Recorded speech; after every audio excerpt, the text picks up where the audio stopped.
You know, there's some bad information out there. Bad. And it's not just here on YouTube. It's on Facebook. It's in the truck stops. There's a lot of places. Go to your company's terminal. There's a lot of bad information out there. First of all, you can't judge a trucker by how many subscribers he has. Trucker Brown. When you've got a guy who can't do a pre-trip. Trucker Brown. When you've got a guy who blows up every truck he's in. Trucker Brown. When you've got a guy that sits there and has a tire pop or go flat just all the time. Trucker Brown. Chances are that's not a very good truck driver. Trucker Brown. Be careful about who you take your advice from, because you may just end up like Trucker Brown. And no one wants to be like Trucker Brown. You know, you'll hear a lot of people tell you, and this is not just on YouTube, but you can find a lot on YouTube, that if you go to a mega carrier, then you're a failure. That all mega carriers pay trash.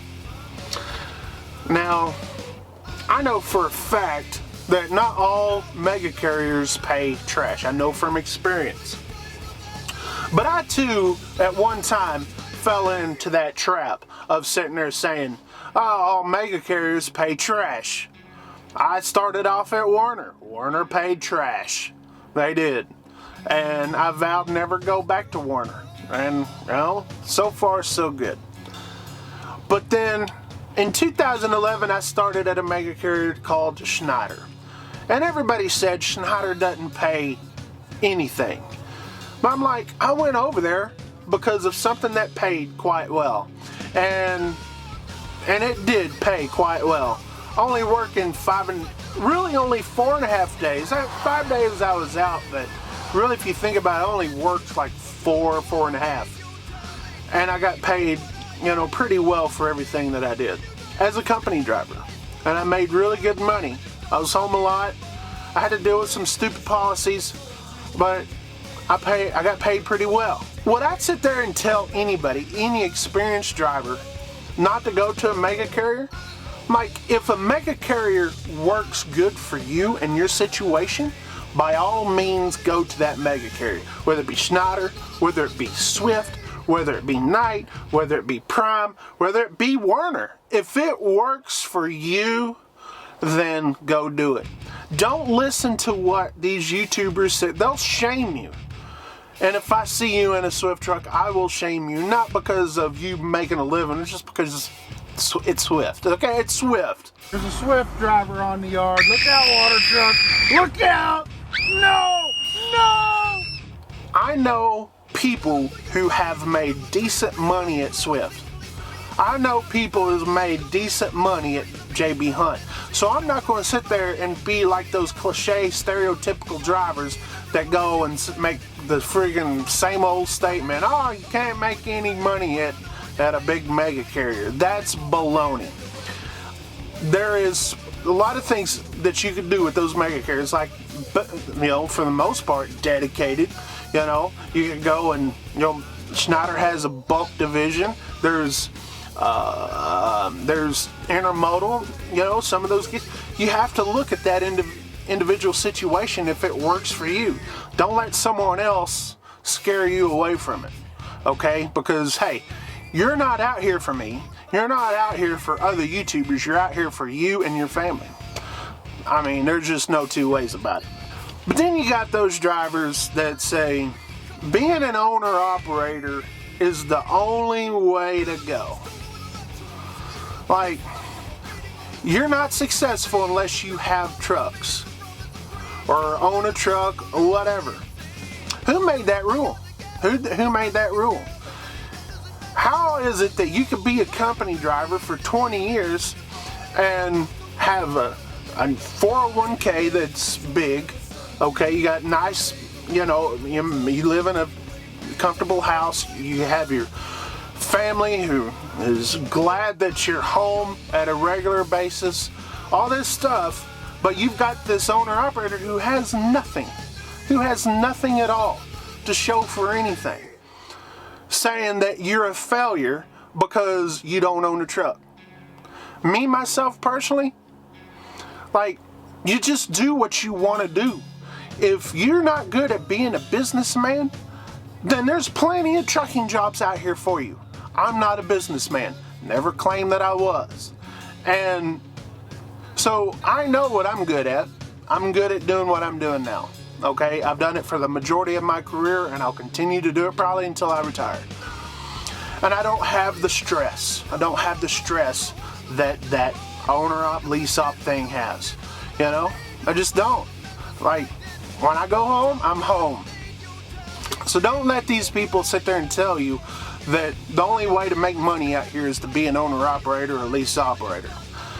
Because that's far from a fact. That's far from a fact. And as a matter of fact, a lot of company drivers make the same, if not more, than a lot of lease operators, okay? And you don't have the stress.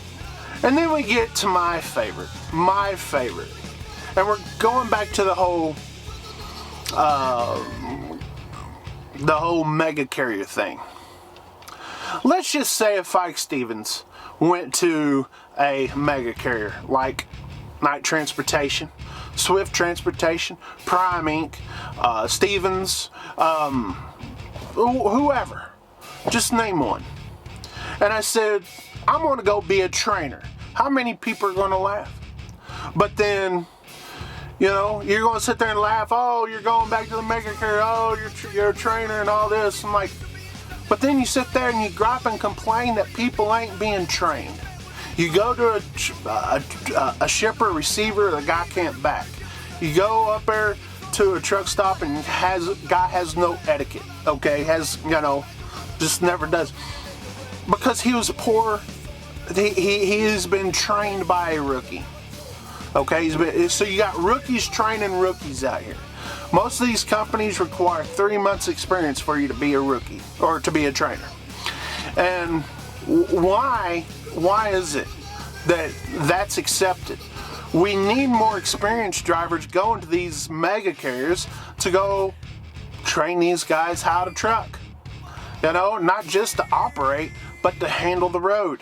This year, 2020, I'll be celebrating 18 years on the road, and I've had my ups and downs. Some of them are well documented, and I know these things, and I am experienced. I have a clean MVR. I have a clean PSP. 2 million miles. Yes, I've had some unfortunate things happen over the times, but you know what? It's those things that make me a better driver. These drivers out here on YouTube, like I said, they're pushing their agenda, and their agenda is the, number one way. And I think somebody ought to sit there and kind of set the record straight. Not everybody's going to be an owner-operator. Not everyone's going to be a lease operator. Not everyone's going to do this and do that. Not everyone's going to be like you. Okay?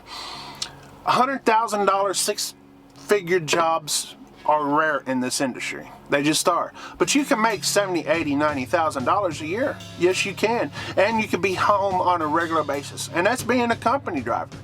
Okay, that's being a company driver. Now, if you want to be an owner-operator, a lease operator, I'm not trying to deter you from doing that. If that's what you're wanting to do, if that's your path, I think everybody should try it. I think I've tried it. But when you evaluate yourself and you know your strengths and you know your weaknesses, then you put those into play. And the only way you know those things unless you try things. You have to try things. And I know after almost 18 years, 2 million miles, clean MVR, after all these things, all the years that I've been out here, I know what I'm good at. I know what I like to do. Okay? I just do. I mean, and now I'm a local driver. But who's to say in a year I may be doing something else? I don't know where my calling is. Right now, this is what I like doing. But I'll tell you one thing that I do that some other YouTubers don't do, and that's a pre-trip. Trucker Brown. I mean, you've got Trucker Brown. who sits there and has so many issues. He's probably had more issues in his 3, 4, 5 years trucking, however long he's been trucking, than I've had in my 18 years. To be totally honest, like, this guy is just full of friggin' bad things happening. I don't know why, other than the fact that he ain't doing a pre-trip. No, just saying. Guys like that should know their friggin', know who they are and never be an owner-op, or he's gonna cost himself a lot of freaking money. A lot of freaking money. That's for daggum sure. And I don't care if he's pissed because of this video. I hope he watches this video. I just do. You know what I'm saying? That's what I'm talking about.